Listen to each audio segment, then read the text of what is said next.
अमरीश जी, ये मामला बहुत गंभीर है। पहली बात तो ये है कि मुझे लग रहा है कोई नया विनोद राय पैदा हो गया है क्या। ये मतलब कैग के अंदर अगर इस तरीके की रिपोर्ट आ रही है तो आपको मालूम है कि ये वाली बात कही गई थी। अभी तो कांग्रेस के प्रवक्ता बोल रही थी, तो ये कहा गया था कि भाई कोई साजिश हो रही है। तो अब सवाल ये है कि जो है सीएजी के अंदर कोई ऐसा अधिकारी है क्या जो कि साजिश कर रहा है और मोदी सरकार को डिस्टेबलाइज करने की कोशिश कर रहा है, क्योंकि ये तो बहुत ईमानदार लोगों की सरकार है। इस देश में जितने ईमानदार हैं तो क्योंकि ये तो दावा भी करते हैं पार्टी विद द डिफरेंस।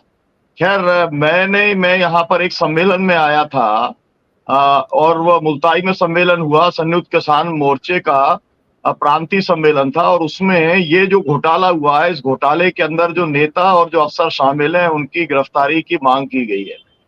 ये बात अकेली एक सम्मेलन में नहीं आई है, सब तरफ से ये वाली बात आ रही है, क्योंकि ये बात किसी को पच नहीं रही है कि 18 करोड़ से आप 251 करोड़ तक आप पहुंच गए। हम लोग क्योंकि ग्रामीण क्षेत्र में जो है काम करते हैं, तो ग्रामीण क्षेत्र के अंदर तो कभी 1 करोड़ के ऊपर भी मामला नहीं पहुंचा सड़क का।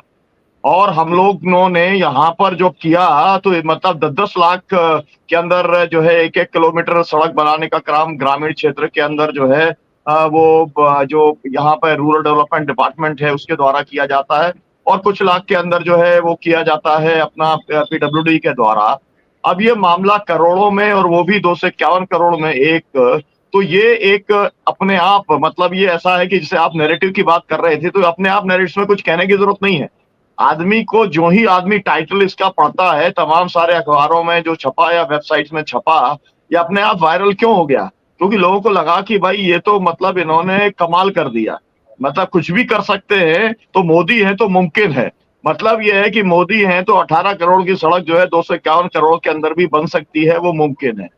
अब इसके अंदर आयुष्मान वाले मामले को तो हम पहले से जानते थे, क्योंकि हम लोगों ने एक तो ये है कि भाई मैं आयुष्मान वाला जो है उसका तो मैं पक्षधर हूँ, क्योंकि मैंने ये देखा है कि उससे बहुत सारे गरीबों को लाभ मिला है। ये बात मैं व्यक्तिशः जानता हूं, तो मैं उसका प्रशंसा करूंगा। लेकिन उसमें बहुत ज्यादा भ्रष्टाचार हुआ। ये जितनी मेडिकल कॉलेजेस के अंदर मेरे संपर्क हैं, जितने डॉक्टर्स के साथ मेरे संपर्क हैं, वो सब बताते हैं। और ये एक तरीके का रिहैबिलिटेशन प्रोग्राम है। बहुत बड़े पैमाने पर भाजपा के आरएसएस के लोग जो प्राइवेट हॉस्पिटल्स चलाते हैं उनको इसके अंदर जोड़ा गया और उनके एक तरीके से एस्टेब्लिश कर दिया गया। तमाम आयुष्मान जो भारत जब से ये योजना आई है तब से ऐसे इस देश में हजारों अस्पताल हैं जिन्होंने की करोड़ों रुपए कमाने का काम किया केवल आयुष्मान योजना के माध्यम से। मतलब खर्चा चाहे जितना भी हो, लेकिन उसे 5 लाख तक पहुंचा देने की गारंटी है। बिल्कुल आप एडमिट भर हो जाइए, है ना। छोटे मोटे ये हमारी मेरी व्यक्तिगत जानकारी के अंदर है, तो मैं इस वाली बात को भी कह सकता हूं। मेरा ये भी एक इसमें कहना है कि भाई जो डिफरेंस है आखिरकार इस देश के अंदर जो है, हम लोग क्योंकि समतावादी दृष्टि की बात करते हैं, तो सड़कों में कितना अंतर आएगा। आप जो है हाई स्पीड वाहनों को चलाने के लिए एक तरफ आप 251 करोड़ की सड़क बनाएंगे, और अभी मैंने एक पदयात्रा की थी इसी बैतूल जिले के अंदर। तब मेरी मांग क्या थी? मेरी मांग ये थी कि गांव से गांव को आप जो है वो जोड़ दीजिए, जिसके अंदर आज भी जो बैलगाड़ी चल रही है या जो है ट्रैक्टर जो है वो केवल चल सके, उसको जोड़ने की बात करिए। और उसके लिए भी आज तक काम नहीं हुआ है। बहुत सारी योजनाएं चली हैं, प्रधानमंत्री वाली जो है जो योजना चली है ना, लेकिन आज तक गांव से गांव को जोड़ने का काम जो है वो नहीं हुआ है। जी। तो हम ये सवाल भी जो है इस डिबेट के अंदर जरूर उठाना चाहते हैं कि आखिरकार कितना भेदभाव एक ही देश के अंदर सड़कों को लेकर भी किया जाएगा। और मैं इस बात से पूरी तरीके से सहमत हूं कि अगर कोई इस तरीके का रिपोर्ट आई है तो वो रिपोर्ट जो है बाकायदा इस मंशा से लाई जा सकती है कि इसके अंदर कुछ लोगों को निपटाने का काम करना है। हमारे तो नितिन जो गडकरी साहब हैं वो पड़ोसी हैं, और इसलिए जो है हमारी उनके साथ में सिंपैथी है। और वो नागपुर के अंदर बहुत ज्यादा पॉपुलर भी हैं। बहुत सारे लोग ये कहते हैं कि वो बहुत डरे हुए रहते हैं, लेकिन उनके साथ में आरएसएस की बैकिंग है।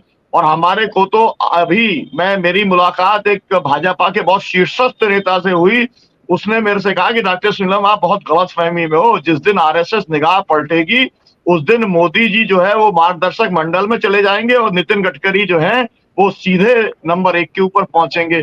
तो खैर अब ये बातों का ये शो इस बात के लिए नहीं है, लेकिन जो लोग मतलब इन सब घटनाओं को देखते हैं तो उनके बीच में जो चर्चा चलती है वो क्या चर्चा चल रही है छोटे से कस्बे में, वो मैं आपको जानकारी देने का काम मैं कर रहा था।